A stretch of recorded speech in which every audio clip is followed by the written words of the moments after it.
الحمدللہ والصلاۃ والسلام علی رسول اللہ بسم اللہ الرحمن الرحیم۔ آج کی ہماری حدیث یہ ہے کہ ابدال کی شان کیا ہے، ابدال کون ہوتے ہیں، وہ کون لوگ ہیں۔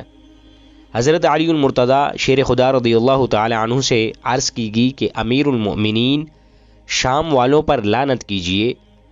آپ رضی اللہ تعالی عنہ نے فرمایا شام والوں پر لعنت جائز نہیں، اس لیے کہ میں نے رسول اللہ صلی اللہ علیہ وسلم کو یہ فرماتے ہوئے سنا کہ الابدال یکونون بشامی، ابدال ملک شام میں ہوں گے۔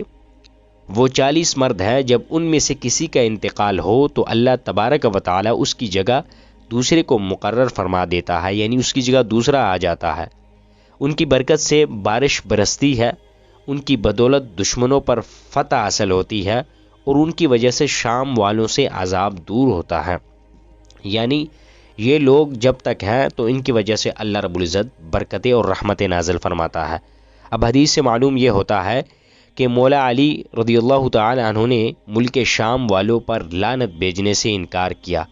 اس وقت سیدنا امیر معاویہ بھی ملک شام میں تھے۔ سیدنا مولا کائنات رضی اللہ عنہ نے یہ واضح فرمایا کہ صالحین خصوصاً صحابہ اکرام علیہم الرضوان پر نام لے کر لعنت بھیجنا حرام ہے، اور عمومی طور پر لعنت بھیجنا بھی ناجائز ہے۔ حدیث مبارک سے یہی معلوم ہوا کہ اولیاء کی برکت سے زمین کا نظام قائم ہے، رزق بارش دشمن کے خلاف، اور عذاب سے جو اللہ کی طرف سے جو عذاب نازل ہوتے ہیں وہ بھی دور فرماتا ہے۔ اللہ رب العزت ہمیں نیک صالحین اور گزیدہ بندوں کی عزت اور ان کا ادب کرنے کی توفیق عطا فرمائے۔